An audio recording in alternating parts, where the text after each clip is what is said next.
Bismillah ar-Rahman ar-Rahim, wassalatu wassalamu ala rasulillah. Dans ce cours, on va présenter un deuxième type d'un régime transitoire qui apparaît durant le fonctionnement de la machine à courant continu. On parle de l'enclenchement à rotor bloqué. Donc, l'enclenchement à rotor bloqué d'un moteur à excitation shunt, c'est-à-dire on prend les équations de la machine électrique et mécanique, mais on fait la suppression de l'équation mécanique, c'est-à-dire que la vitesse du rotor est nulle.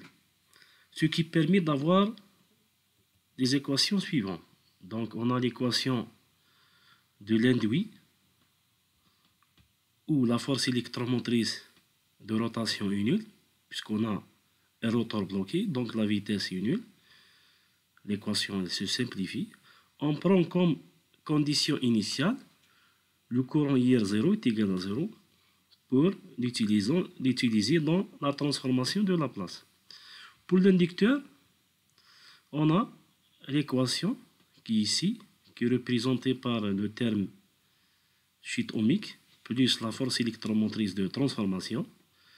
Et la même chose, on prend comme IF0 le courant initial avant l'enclenchement rotor bloqué.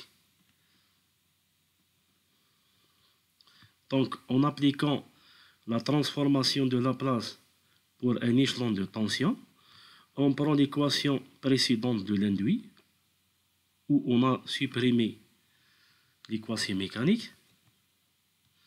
Donc, la vitesse est nulle ici. Donc, la transformation de Laplace va nous donner cette expression, où la vitesse de rotation n'existe pas dans cette équation. Bien sûr, on prend comme condition initiale le courant IR0 est égal à 0. Et la même chose pour l'inducteur. On prend l'équation 2 et on fait la transformation de Laplace. On trouve cette équation avec une condition initiale que le courant IF0 avant ou à l'instant t est égal à 0, l'instant de l'apparition de l'enclenchement du rotor bloqué, donc le courant IF0 est nul. Prenons l'équation de l'induit, on tire de cette équation le courant rotorique comme facteur, donc bien sûr le courant ici. Donc après, si on détermine le courant IR, on trouve une fonction de transfert qui possède deux pôles. On a un pôle P est égal à 0 et un pôle c'est moins 1 sur tau R. Donc on peut arranger cette équation en utilisant le théorème de résidu. On trouve cette équation qui est U sur RR fois 1 moins P, le premier pôle, moins 1 plus P plus 1 sur tau. Donc après on fait le passage à la réponse temporaire, on fait la transformation de Laplace inverse et on trouve le courant IR durant l'enclenchement à rotor bloqué, que le courant présente un terme en exponentielle. Voilà.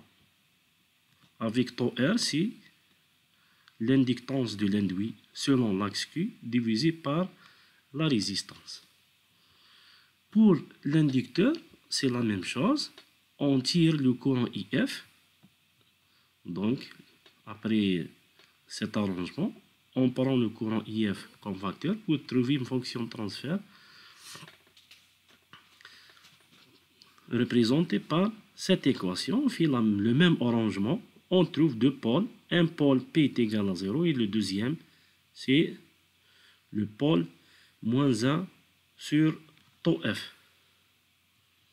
Donc, on fait la place inverse, on trouve le courant qui est représenté par un terme exponentiel avec un temps de réponse qui est le temps de réponse de l'inducteur défini par l'inductance LF sur RF. Donc, les deux courants en fonction du temps durant l'enclenchement à rotor bloqué sont représentés par ces deux équations.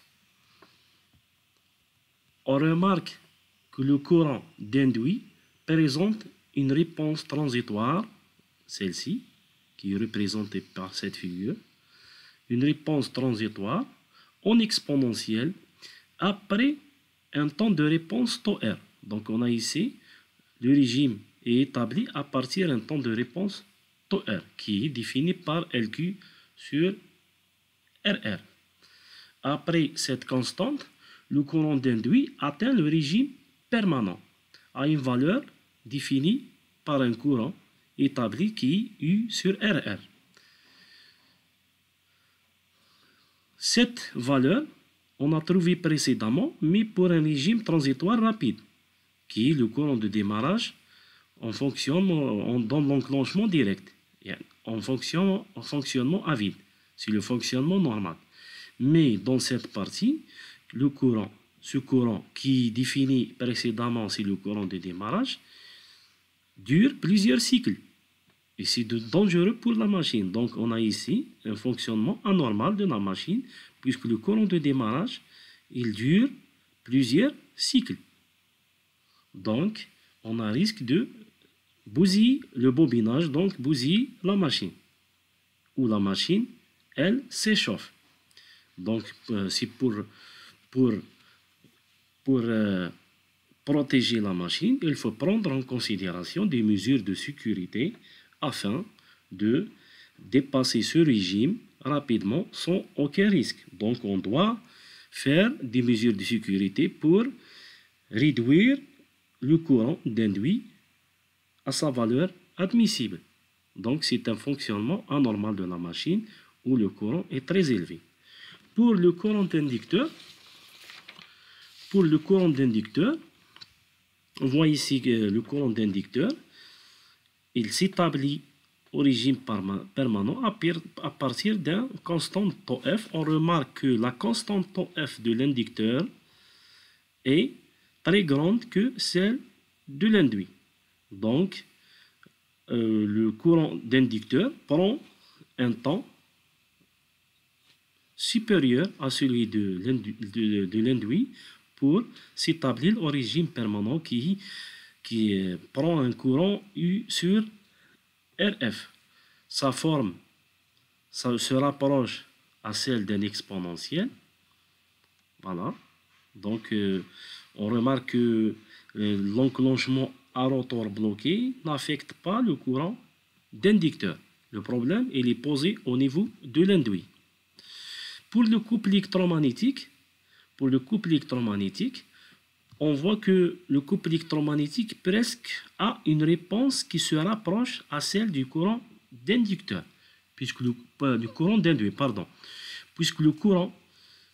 couple électromagnétique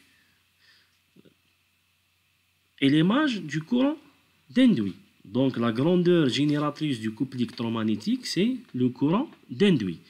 Donc sa forme est représentée par cette équation où le couple électromagnétique est défini par l'inductance mutuelle entre l'induit et l'inducteur, fois le courant qui crée le champ magnétique d'inducteur, fois le courant d'induit. Donc on replace les équations précédentes définies en fonction du temps, on trouve cette expression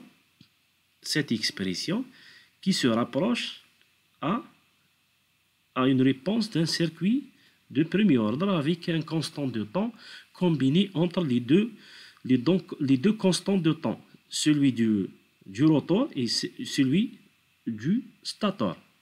Donc la valeur au régime permanent, elle prend une valeur très grande qui est définie par U au carré sur RF. Donc le couple électromagnétique ici est très grand, puisque c'est pour cela que le courant d'induit est très élevé et prend la valeur U sur R. Donc cette valeur définie par le régime établi du couple électromagnétique est anormale.